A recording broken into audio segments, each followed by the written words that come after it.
A very good morning to all of you, my dear students.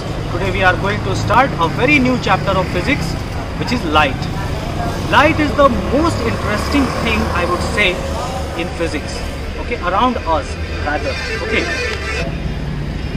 it can do three things.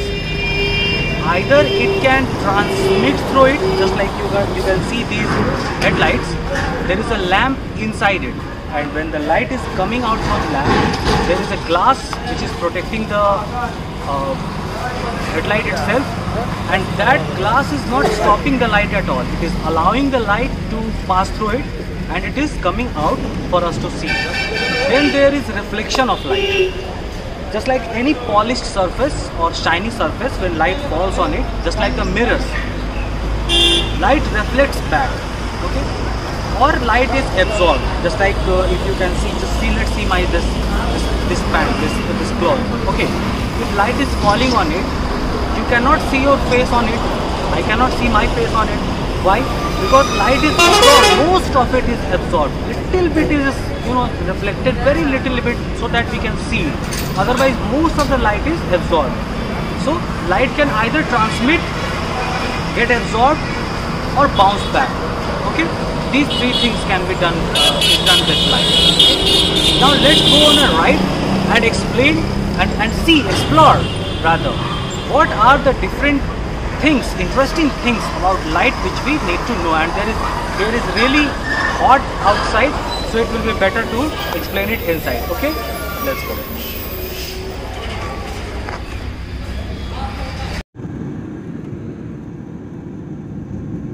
So my dear students, as we discussed, light is basically light shows basically three types of properties.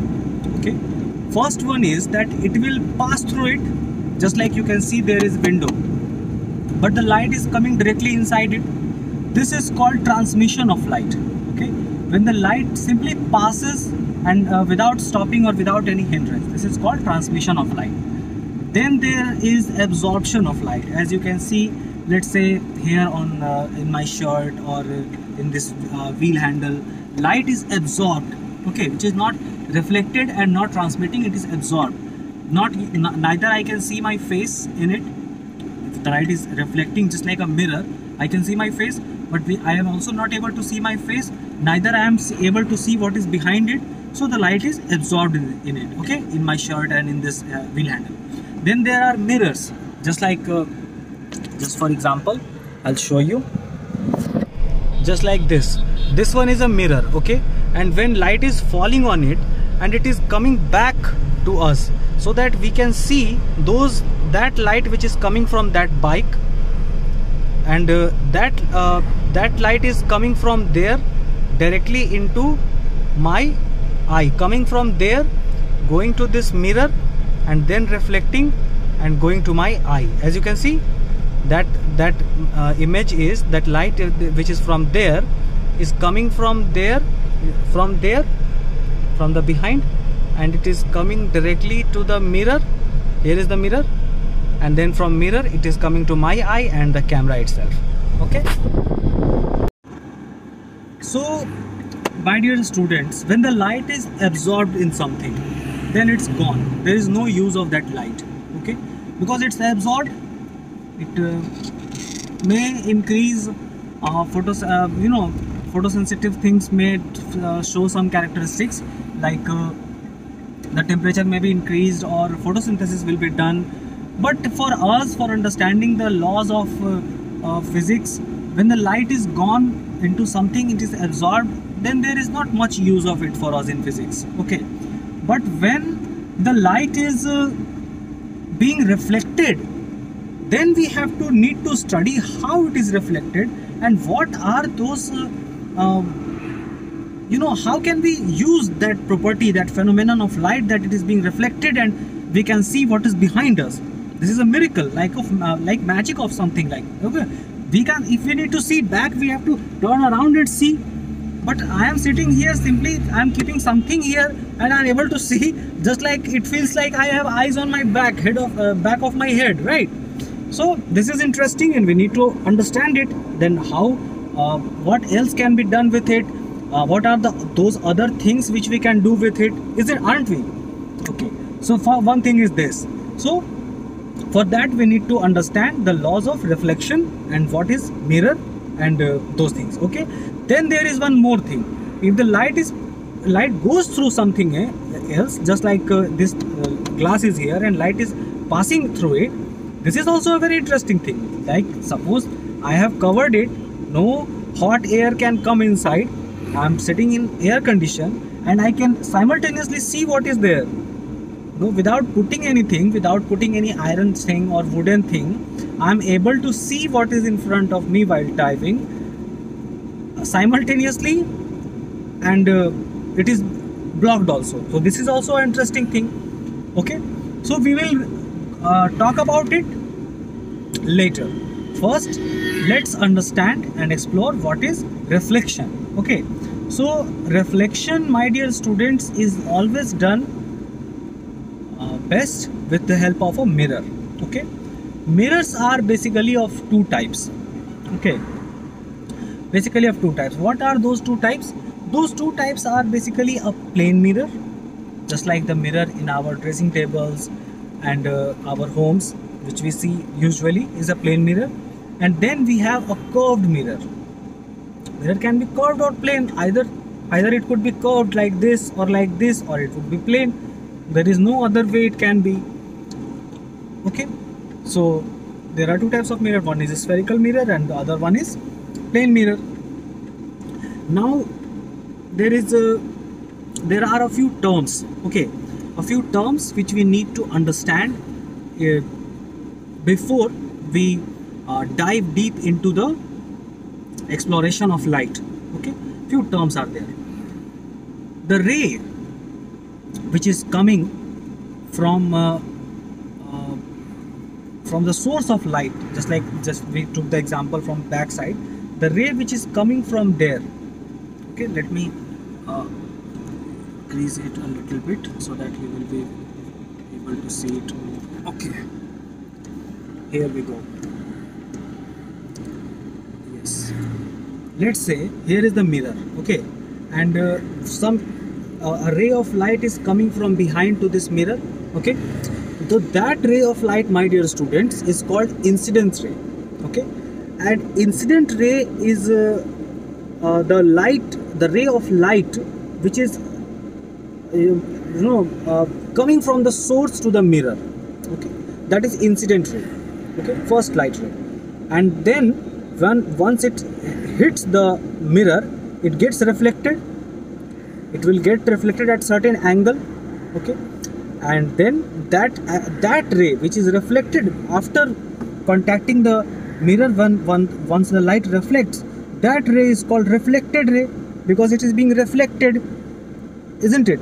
So incident ray, the first ray is called incident ray, and after reflection the same ray becomes reflected ray. Okay, this much is clear. Okay, then there is a normal. Okay, normal is an imaginary line which is taken to which is exactly in between incident ray and reflected ray. Okay, simple. Listen, my dear students, one thing you must understand, that there will always be an angle between the incident ray and the reflected ray, because if there is no angle, that means the ray of light gone here and bounced back exactly at the same path, then we will not be able to see it. Because let's say this is a source of light. Okay, and from here an incident ray went to this mirror and bounced back exactly to the same track to the source of then where are we going to see it? Unless that light enters our eye, we can't see it. Okay, unless a light ray enters our eyes, we are unable to see it. So for us to be for making us able to see it, it is must that there should be an angle between the incident ray and the reflected ray. Okay, if my hand is here, the source of light is here, it is going on to the mirror and then coming to my eye, then there is an angle between these two. Okay, if it is at one place, then either my head is in front or the light is in front, then also I am unable to see it, because it will go like this and then come back, then my eye is here, I am unable to see it. So there must be an angle between incident ray and reflected ray for us to see it. Okay, so it is a rule that there will be an angle, definitely an angle between the incident ray and the reflected ray, and the line which divides that angle in two equal halves is called a normal. Okay, and the normal, one more thing, the normal is always perpendicular to the mirror. Okay, because when there is an angle, there must be something perpendicular. So a normal is always taken perpendicular to the angle. Okay, then we have point of incidence. The point in the mirror where that reflection is happening is called point of incidence. Okay, and just like here is the light source, and it went here, struck at some point, and then reflected back for my eye to come to let me to see, and the point where this reflection happened is called point of reflection. Okay, then we have angle of incidence and angle of reflection. Okay, so this is the angle, the main angle. Okay, but we need to find the angle of incidence and the angle of reflection. Okay, and how we will able to find it? When we will divide it with a normal. A normal is an imaginary line which will divide both these angles in two equal halves. Okay, so when it is dividing in two equal halves, then the angle of incidence will be the angle between normal and incident ray, and the angle of reflection will be the angle between normal and reflected ray.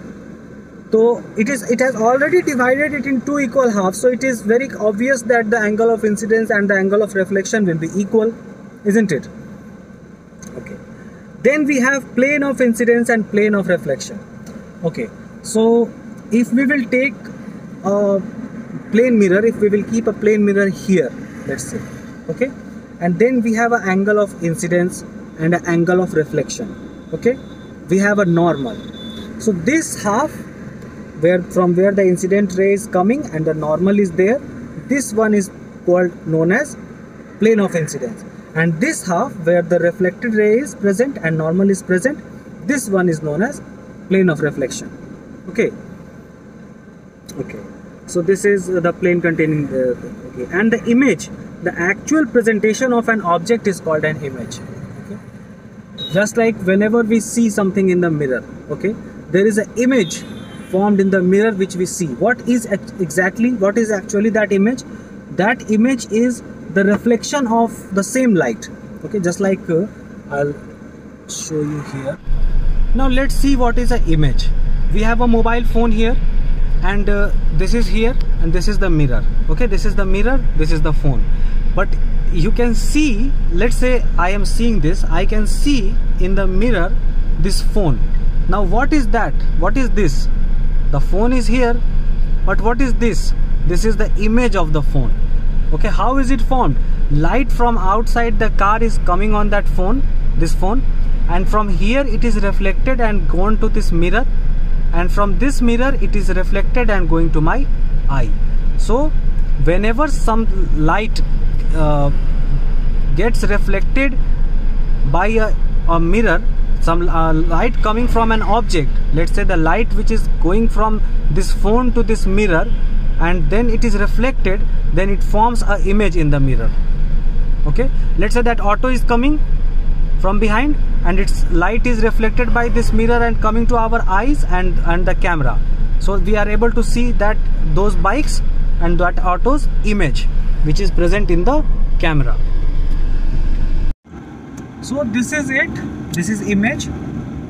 Then we have a couple of laws of reflection for remembering. Okay, although I have already explained them to you, but again I'll tell you that you have to remember it. It will come in the exams most probably. So there are two laws of reflection. First one says that angle of incidence, angle of reflection are, and the normal, okay, we missed it. Angle of incidence, angle of reflection, and the normal which is drawn in between both those rays all lie on the same plane. It will not happen that angle of incidence is falling here and it is reflected from somewhere else. it will always reflect from the same point, and the normal is also there, and the plane all will be at same plane. It will not be like angle of incidence came this way and reflected that way. No, it will, if it came this way, it will always reflect on the same plane, like this, on the same two-dimensional plane. Okay, it will not be like angle of incidence came like this and reflected like this. No, if it is coming like this, it is always reflect like this, same plane. Okay, from here you can see like this, and then not like this, then like this, on the same plane. Okay, and then one more is there, that angle I, which is the angle of incidence, I for incidence, and angle R, there is an angle R, angle of reflection. Okay, it is denoted by angle small r and angle small I. So angle of incidence and angle of reflection will always be the same. So this is a kind of obvious thing, that if we have drawn an imaginary line between two lines, okay, then the angle to divide an angle, basically normal is there to divide the whole angle basically into the angle of incidence and angle of reflection. Then the line which is present there, then the angles which is present beside that line will obviously be equal. So angle of incidence, angle I, is equals to angle of reflection, angle R. Okay, so for today this much is enough, I guess, and light is going to be a very interesting chapter. Many people say, my dear students, that what is the use of reading those things? If I see a mirror, yesterday we had a debate about why we study the concepts of science, what is the use of it. So I'll tell you, I would like to share the conclusion with you also, that it is not like that you will remember what was the law of reflection 5 years or 10 years later. Okay, it is not like that, but the understanding which you will build after this, comprehending this lesson, the understanding which you will build, the development of your mind that will happen, will be there with you forever. Just like whenever you will see an image in the let's say two persons. Okay, let's take one person as me, let's take me as an example, and let's take some other person who have nothing to do with science or anything. Okay, he is, let's say, illiterate. Okay, and you show both of us to a same mirror. Okay, a same mirror far away, kept somewhere, you show us, and in that mirror there is some kind of image forming, and you ask us where is that image. Then I guess my calculation will be much better than his calculations. Okay, why? Because I have understood that there is an angle of incidence, then there is an angle of reflection. Okay, so I may not remember the term angle of incidence and angle of reflection 5 or 10 years later, but still I will remember that, yeah, if there is a mirror, light comes and then bounce back at certain angle, and which is not random, it is fixed, that the same angle will be repeated, isn't it? So that's why, my dear students, it is important to study science and understand. The main thing is understanding. If you remember all these lines and you don't understand anything, they are of absolutely no use. You will get marks in the examination, definitely, but in the future they are not going to help you. But if you understand, and even if you don't remember, but you understand the thing, the concept, and if you will write the answers in your own words in the examination copy, the examiner will know that you understand this, and if the points are clear, all the points are mentioned, then you will definitely get full marks. Okay, that's why I am trying to take the classes in such a way that you understand the things rather than remembering the things. Okay, because understanding is most important. Okay, in this subject, especially in all the subjects, but in science especially, understanding is most important. So this is it. This is enough for today's class, and we will let me know if there is anything interesting coming in your mind related to light, so that we can discuss about it, and from the next class we will explore light even further. So let's get in the comment section and discuss these things. Okay, God bless you all.